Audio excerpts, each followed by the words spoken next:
পড়াশোনা না করে হানাফি হওয়া যায়, পড়াশোনা না করে আহলে হাদিস হওয়া যায় না।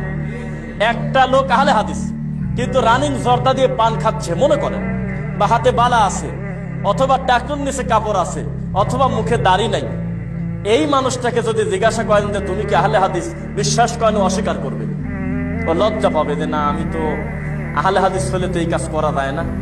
আর কবরে সেজদা দিচ্ছে, ওর ঘাট ধরে টান দিয়ে তুলে যদি বলেন যে তুমি কোন মাযহাবের, কবি হানাফি। তুমি জানো না আমি হানাফি। দেওয়ানবাগি মরে গেছে, ওর ছেলেকে যদি কালকে জিজ্ঞাসা করেন কোন মাযহাবের, তুমি বলবে হানাফি। ল্যাংটা সে, তাকেও বলবেন ও না খালি বলে দেয় আমি হানাফি। যারা বলতেছে যে এই বিয়েতে গান বাজনা নাই সে বিয়ে হারাম, শুনছেন আপনারা? এই বাউলরা বলতেছে আমি হানাফি। যান এখন জিজ্ঞাসা করেন, আর প্রশিকে জিজ্ঞাসা করেন যে তুমি কোন তরিকার, বলবে হানাফি। উনি এইটা রেখে গেছে, এই ল্যাংটা রেখে গেছে ইমাম আবু হানিফা রাহিমাহুল্লাহ, যে যা কিছু করো নোংরামি সমস্যা নাই, তোমার একটা বড় রাস্তা আছে, যত শয়তানি করো অসুবিধা নেই, তুমি নিজেকে হানাফি বলে বলছে কোনোদিন? অথচ ইমামদের থেকে আমরা দেখেছি ইতিপূর্বে হাজার হাজার বছর ধরে চলে আসা একটা মানহাজের নাম আহলুল হাদিস। আমরা দেখেছি এই মানহাজ একটা ব্যতিক্রম মানহাজ, যদি তার আমলের দুর্বলতা থাকে স্বীকারই করতে চায় না আমি আহলে হাদিস। কোনো না কোনো কারণ তার থাকবে, তার দৃশ্যমান কিছু থাকবে। একা একা আহলে হাদিস হওয়া যায় না। টাকনুর উপরে কাপড় আছে দেখা যায়, মুখে দাঁড়িয়ে আছে দেখা যায়, সালাত আদায় করে দেখা যায়, সালাতটা বিনয়ের সাথে আদায় করে দেখা যায়। পৃথিবীতে কোনো আহলে হাদিস আছে আমার জানা নাই যে হানাফির থেকে নামাজ তাড়াতাড়ি পড়ে, পৃথিবীতে আছে আমার জানা নেই, নাই।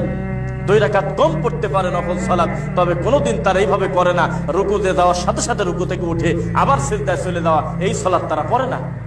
তাদের বাহ্যিক বহু কিছু দেখে প্রমাণ হয় পড়াশোনা না করে তারা হয় নাই। বহু আহলে হাদিস আছে যারা আহলে হাদিস আলেমদেরকে গালিগালাজ করতে একটা সময়, জানেন আপনারা, খুব গালি দিত। গালি দিতে গিয়ে আল্লাহ তাকে হেদায়েত দিয়ে দিয়েছে গবেষণা করতে করতে।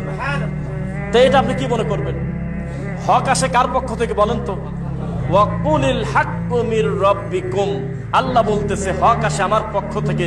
অনেক সময় কবর পোদারের মুখ থেকেও সত্য বের হয়, হয় কিনা? বের হয়ে যায়।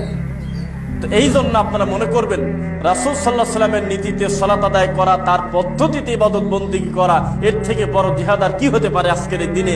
যেই সমাজের মানুষ মনে করে আমিন জোরে বলা হলে ইহুদির লক্ষণ, এর থেকে কি বলবেন না? এই সমাজে রাসূলের পদ্ধতিতে সালাত আদায় করবেন ইনশাআল্লাহ।